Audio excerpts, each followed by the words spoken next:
Now listen to the tape and answer questions 1 to 6. Excuse me, can you give me some information about purchasing a cellular phone? Of course, my pleasure. We carry all sorts of phones, from the most basic phones to very sophisticated web-enabled phones. I will do my best to help you find a phone that suits your needs. Thanks. I'm looking for 2 cellular phones, one for me and one for my son. I think I won't need anything too sophisticated, just your basic phone functions. But maybe my son will like something with more functions. Sure, well, let's take a look. So you have no preferences at all? What about the size or colour? How about the brand? Well, I don't really care what brand the cell phone is, but I guess I don't want anything that's too big or too small. I want a phone that can fit nicely in my hand and in my pocket. If it's too big, it might be too heavy, and if it's too small, I might lose it. Colour, I don't really care about either.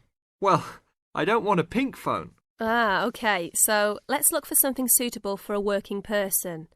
How about this one? This one is the R55. It is black, not too big, not too small, all the usual functions. The best feature of the R55 is that it can be used worldwide, even in Europe or Asia. It looks good. How much does it cost? It is only $100. If you sign up for a calling plan, then we will give you a $50 discount on the phone. How old is this model, though? I don't want anything that's too old. This model was introduced into the market about 3 years ago, so it is a bit older, but be assured it will still work fine. Well, I think I still want something not as old. How about from last year? Any good phones from around that time? Yes, there are some. How about this one? It's the new model of the phone you just looked at, called the W55. Most of the features are the same. There are some new features on the W55 though. The battery will last up to 2 days longer, and the overall weight of the phone is lighter. How much is this one? This is selling for $150. If you purchase it along with a phone plan, then it will be only $100. Okay, I think I'll take this one. Now, I need to pick up a phone for my son. I think he'll want something more trendy, so how about a new model for him? Nothing too extravagant or expensive, though. This right here is the newest offering from the leading company in the cellular phone business. The phone is called the Rocket. It is well suited for teenage users. Among the teen-friendly features are 10 songs to choose from, a free messaging system that allows friends to send text to each other, and voice recognition dialing. The thing most younger users like about the Rocket is that it has a screen that changes colours. All this for only $100 with a purchase of a 1-year phone plan. Sounds like something my son will like. Can I sign us both up at once? Yes, of course. Both of you can share one plan. You will pay only $50 a month for both of you to share a plan. That's it? Only $50 a month? Yes, that's all. Now look at questions 7 to 10.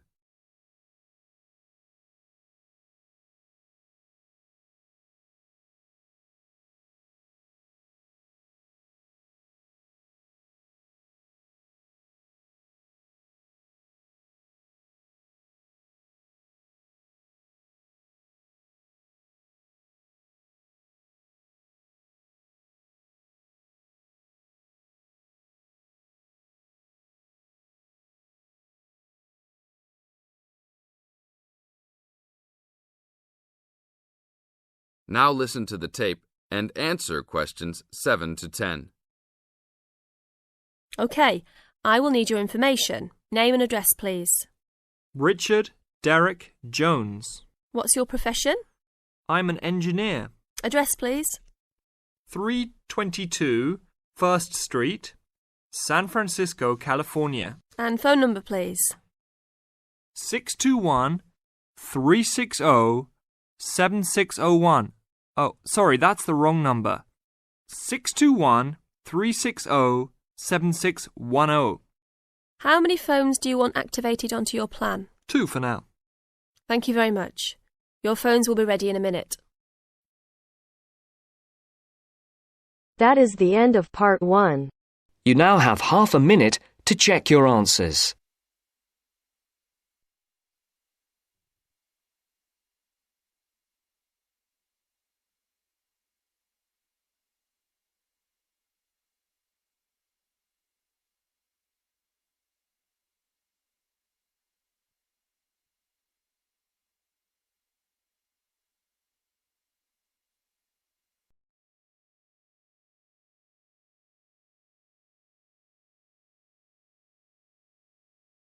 Now turns to Part 2. Part 2. You will hear a student union officer explaining about the union's functions and services to a group of new university students. First, you have some time to look at questions 11 to 15.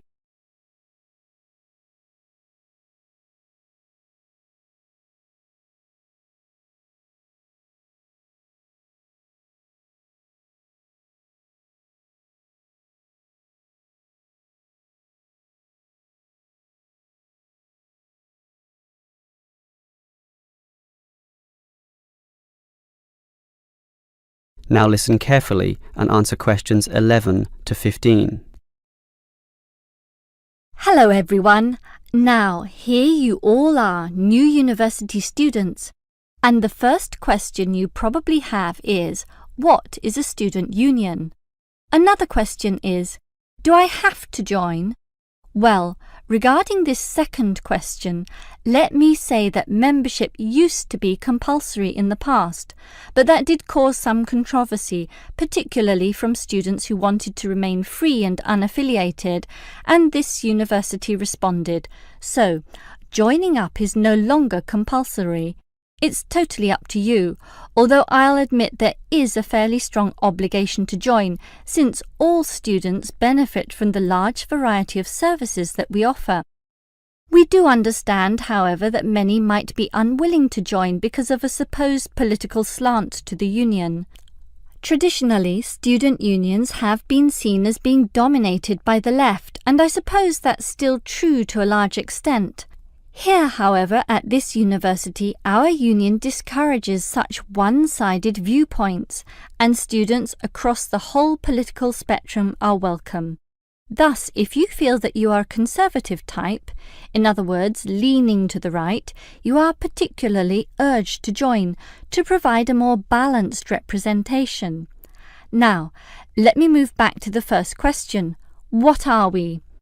We are a formal organisation, but totally independent of the educational body.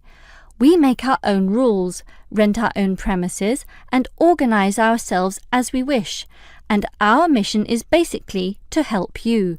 For example, do you remember how you all arrived in late February to have an orientation week? That gave you an invaluable induction into life here, right? Well, the student union organised all the festivities at the end of that. The barbecues, partying and drinking, and even the musical entertainment as well. We'll do that again on occasions, and as always, those events take place on the football ground. Now, do you have any questions before I move on? Before you hear the rest of the talk, you have some time to look at questions 16 to 20.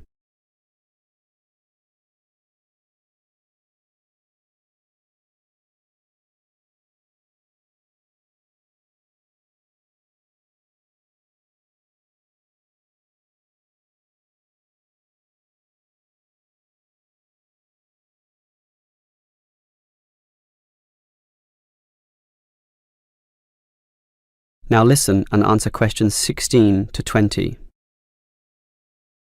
Now, let me tell you more about the student union and its basic functions.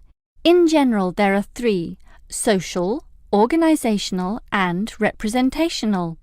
Let's look at the first one. Basically, the union provides many social outlets for you to relax and have a better life at university. If you go to our union office, you'll find a list of the many clubs and societies we have, where you can make many friends with people who share a common interest. So, after class, sit with them in the cafeteria and discuss whatever takes your fancy. We also maintain sporting facilities and even our own gym, allowing you to relieve some of that pressure and worry after a particularly hard session in the classroom. And we have some small shops and other places where you can buy clothes and sporting gear, in other words, some retail outlets. And if you flash your student union card, you'll get up to 20% discount at the bookshop. But unfortunately, there are no discounts at the union cafeteria. Sorry, no cheap cappuccinos. Finally, There's a student union newspaper, and you're welcome to contribute or put in advertisements if you're buying and selling goods or textbooks. You can also place notices of a more personal nature on the notice board of the union office itself. All right, let's move on to our more serious functions, which are helping you get through life here, as well as representing you in times of trouble. Regarding the second issue, if you have a problem or a grievance, or if you feel under pressure or depressed for reasons both inside and outside the university, for example, perhaps a dispute with your landlord or the people in your local gym, then come to us. We have a range of counsellors and helpers, and even some lawyers, who you can meet in the conference room. So just sip a cup of tea or coffee with them and tell them your troubles, and they'll be all ears. Basically, there's every reason to join the student union, since whatever you need, whether it be social or representational, we will help you.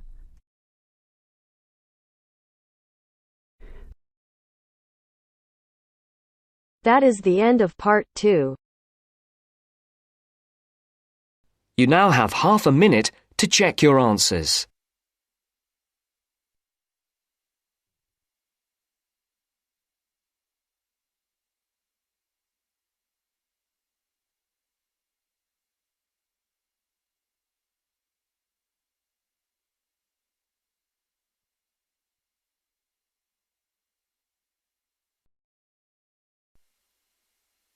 Now turns to part 3.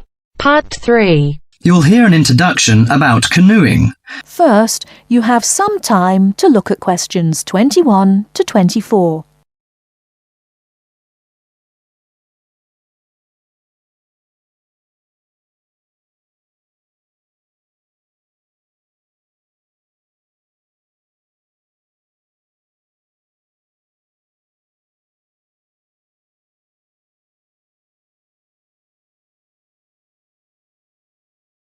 Now, listen carefully and answer questions 21 to 24.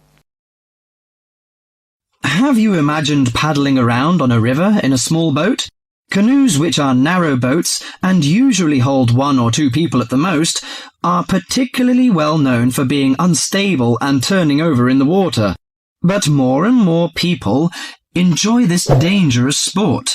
Today, Cynthia Bocci, an adult education teacher and an addict of canoeing as well, will share her experience of canoeing with us. Cynthia, when did you begin this sport? Well, I started it 6 or 7 years ago, and soon I got attracted by the exercise. I have to admit that it brings me great fun. It's become part of my life.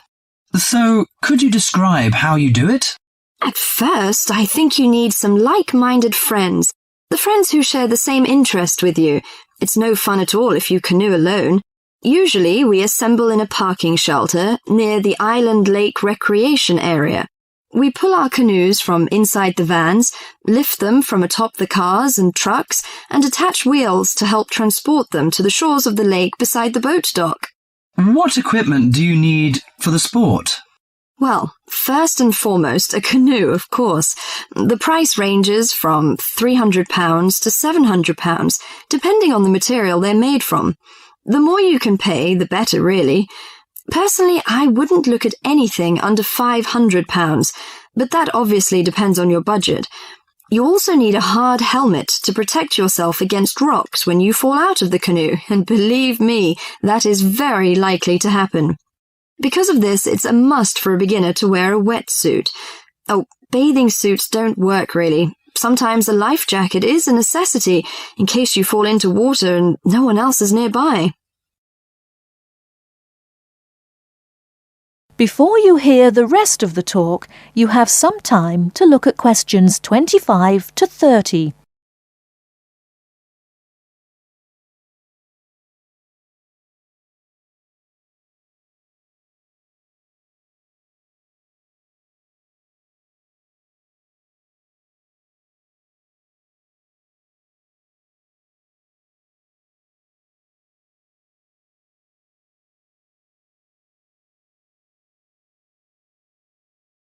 Now listen and answer questions 25 to 30.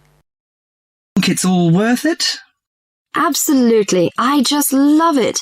It's exciting, exhilarating, yet it's peaceful and it's calm. You can work as hard as you want to, or you can take it easy. In addition to having fun, canoeing offers a workout without realizing you're working out. Besides being a great exercise, which is good to heart and lungs, you gain strength and mobility. You build strength not only by paddling, but also from lifting and carrying your canoes. You can also exercise your mobility. Frankly, I never had upper body strength until I started canoeing. Now I can pick my canoe up and carry it on my shoulder with no problem. However, it's not just a workout of the upper body, but also a total body workout. If you're doing it correctly, it's a great calorie burner. And more important to me, paddling isn't strictly about exercise. It's as much about the peace and relaxation that comes from being out on the water. I saw it described on a brochure as liquid medicine for the soul, and that is so accurate. It allows you to take a mental break from your ordinary routine. It's a lot of fun and you meet a lot of great people. We connect on the waterways by responding to email invitations, posting on websites and club announcements. Also, it's a great way to get an up-close view of nature. You can sneak up on wildlife. I've been right next to ducks, deer, and all kinds of birds. You just get a different view than you can get on land. I especially enjoy camping by canoe. It's like backpacking without having to carry a pack on your back. You can put everything you need in the hatches of the canoe. Have you experienced this kind of camping? Well, whatever you say about this sport, it's never dull. I think on one level it's a serious activity and you can become a real champion, but it's a small group who take it that far. But for most, it's a fantastic sport for anyone who likes adventure. That is the end of part 3. You now have half a minute to check your answers.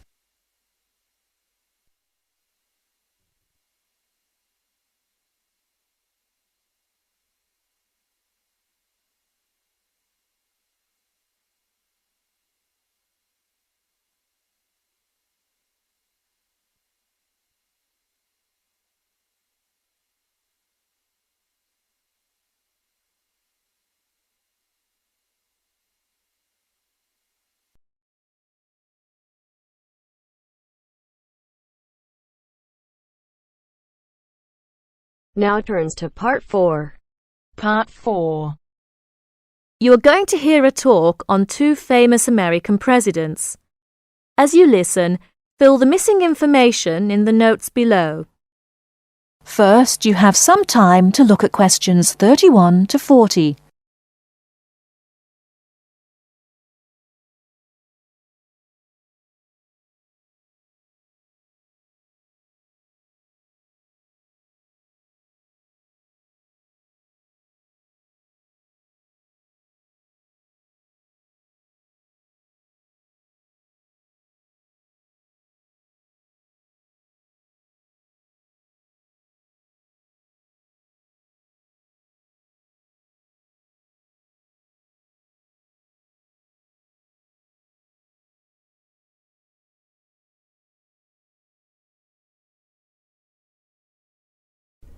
Now listen carefully and answer questions 31 to 40.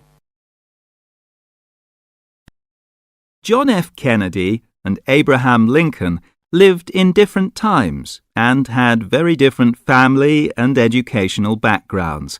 Kennedy lived in the 20th century, while Lincoln lived in the 19th century. Kennedy was born in 1917, whereas Lincoln was born more than 100 years earlier, in 1809. As for their family backgrounds, Kennedy came from a rich family, but Lincoln's family was not wealthy. Because Kennedy came from a wealthy family, he was able to attend expensive private schools. He graduated from Harvard University. Lincoln, on the other hand, had only 1 year of formal schooling. In spite of his lack of normal schooling, he became a well-known lawyer. He taught himself law by reading law books. Lincoln was, in other words, a self-educated man.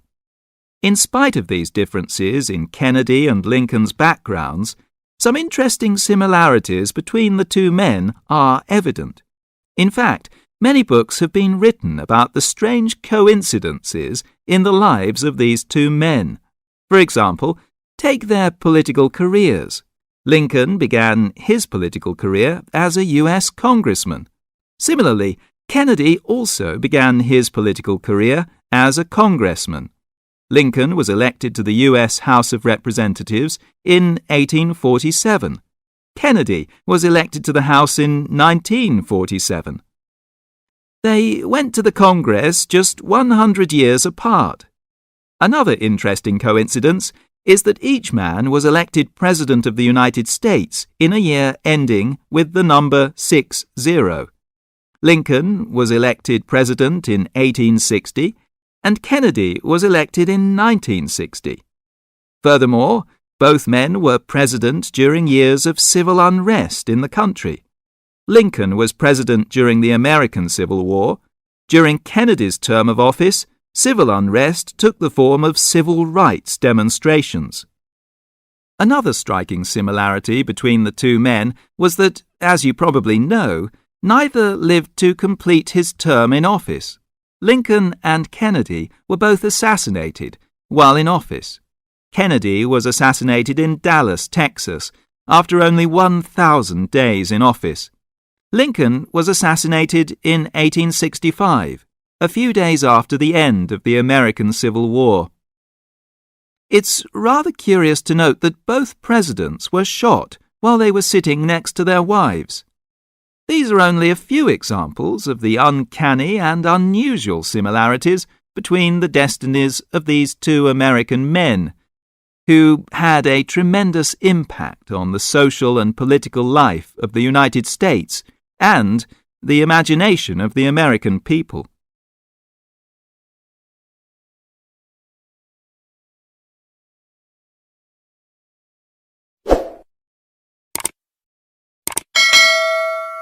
Thanks for watching. Here are other 2 videos. You can watch them as well. And if you haven't yet subscribed my channel, please subscribe it and hit the bell icon for my upcoming videos, and share these all videos among your friends.